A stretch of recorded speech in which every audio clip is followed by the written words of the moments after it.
حضرت ایوب علیہ السلام کو اللہ نے بے شمار نعمتوں سے نوازا. آپ کی کئی اولادیں تھی، ہزاروں جانور، مال و دولت، طاقت، صحت اور بہت کچھ. لیکن پھر آپ پر آزمائش آئی، آپ کے بیٹوں کا انتقال ہو گیا، سارے جانور مر گئے، کچھ ہی وقت میں آپ کا مال و دولت ختم ہو گیا اور آپ شدید بیمار ہو گئے. لیکن ہر نقصان کی خبر سن کر آپ کہتے کہ میں اللہ کی رضا میں راضی ہوں.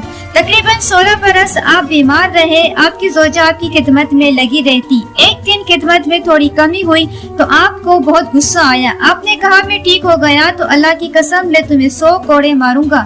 پھر ایوب علیہ السلام نے اللہ سے دعا کی اور کچھ ہی وقت کے بعد آپ کی آزمائش پوری ہوئی. اللہ کو آپ کا صبر اس قدر پسند آیا کہ اللہ نے آپ کے دن پھر بدل دیے. آپ صحتیاب ہوئے، آپ ٹھیک ہو گئے تو قسم پوری کرنے کا سوچ کر اداس ہوئے.